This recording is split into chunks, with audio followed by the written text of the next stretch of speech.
Bismillahirrahmanirrahim. Assalamualaikum warahmatullahi wabarakatuh.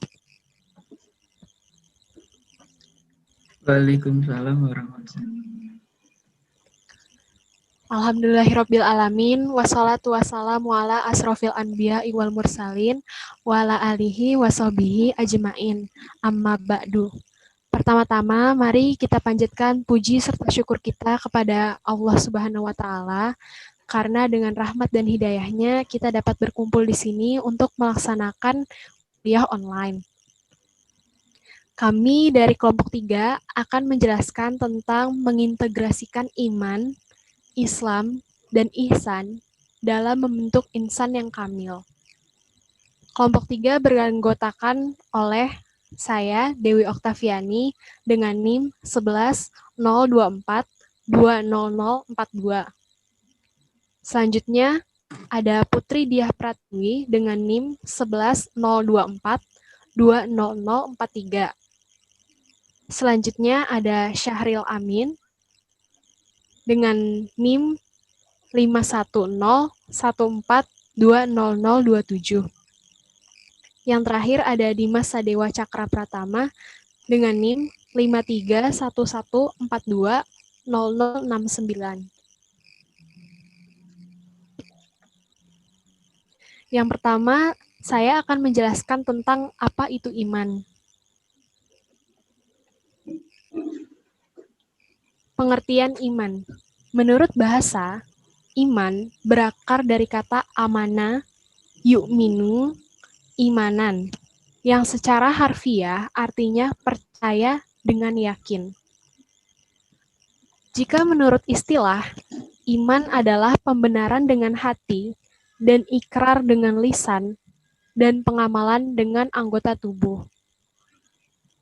Menurut istilah ini didasari oleh Imam Al-Ajuri.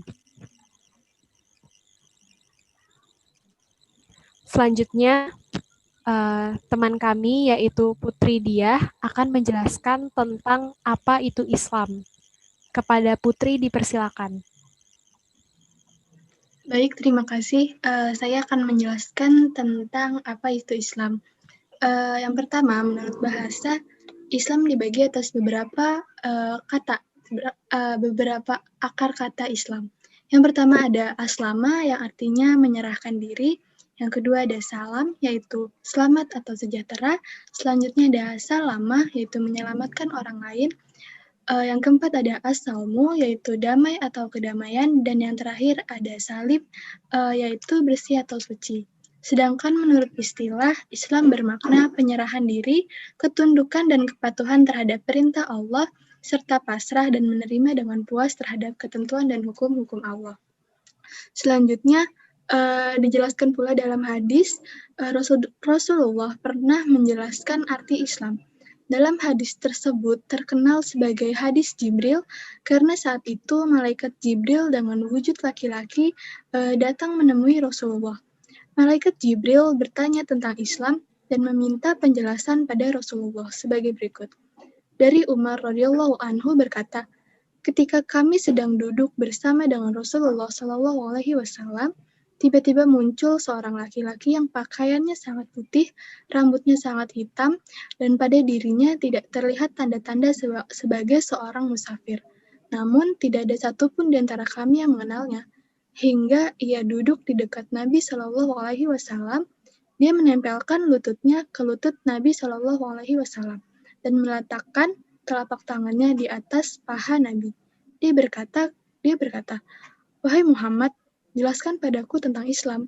Rasulullah SAW menjawab, "Islam adalah engkau bersyahadat bahwasanya tiada sesembahan yang berhak disembah kecuali Allah dan Muhammad adalah utusan Allah, menegakkan sholat, menunaikan zakat, berpuasa Ramadan, dan menjalankan ibadah haji ke Baitullah jika engkau mampu melaksanakannya."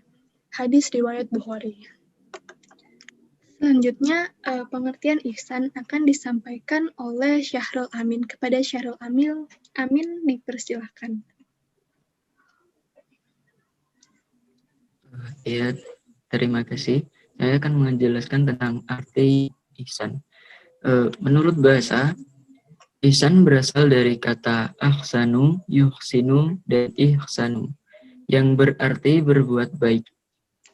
Menurut istilah, ihsan adalah bahwa engkau menyembah Allah seolah-olah engkau melihatnya.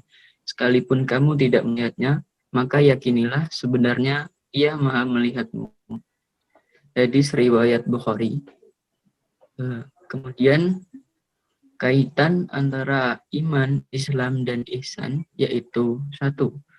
Iman berkaitan dengan akidah sehingga suatu perbuatan yang dilakukan didasarkan atas adanya keyakinan terhadap agama yang dianutnya.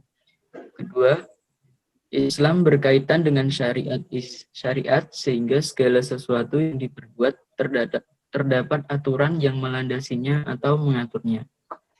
Ketiga, ihsan adalah kelengkapan dari kedua unsur tersebut, yakni iman dan Islam seseorang belumlah sempurna jika belum mampu menghadirkan ihsan dalam dirinya, yakni beribadahlah seolah-olah engkau melihat Allah, atau dengan keyakinan bahwa Allah senantiasa mengawasi segala amal perbuatan kita. Kemudian arti dari insan kamil akan dijelaskan rekan kita Dimas Sadewa. Kepada Dimas, saya persilahkan. Ya, terima kasih Saudara Syahrul Amin. Baik, saya akan menjelaskan tentang apa itu insan yang kamil. Insan kamil, insan yang memiliki arti manusia, kamil yang memiliki arti sempurna. Insan kamil yang memiliki arti manusia yang sempurna. Insan kamil juga berarti manusia yang sehat dan terbina potensi rohaniyahnya sehingga dapat berfungsi secara optimal dan dapat berhubungan dengan Allah dan dengan makhluk lainnya secara benar menurut akhlak Islami.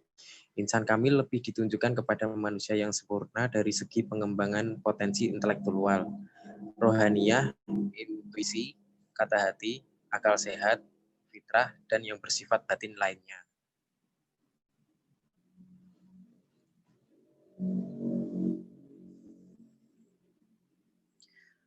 Karakteristik insan kamil. Untuk menepati jalan insan kamil terlebih dahulu, kita perlu mengingat kembali tentang 4 unsur manusia, yaitu yang pertama jasad atau raga, yang kedua hati, yang kemudian roh dan rasa. Jika sudah secara benar menjalankan 4 unsur tersebut, lalu mengkokohkan keimanan, meningkatkan peribadatan, dan membaguskan perbuatan, sekaligus menghilangkan karakter-karakter yang buruk.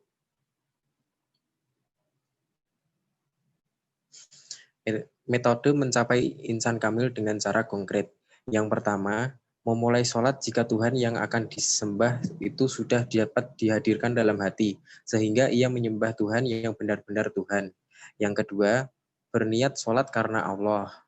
Yang ketiga, selalu menjalankan sholat dan keadaan hatinya hanya mengingat Allah. Dan yang keempat, sholat yang telah didirikan itu dapat mencegah perbuatan keji dan mungkar. Terima kasih atas perhatiannya. Apabila terdapat kesalahan kata maupun tulisan, kurang lebihnya kami mohon maaf. Demikian akhir dari presentasi kelompok kami. Semoga bermanfaat untuk kita semua. Wassalamualaikum warahmatullahi wabarakatuh.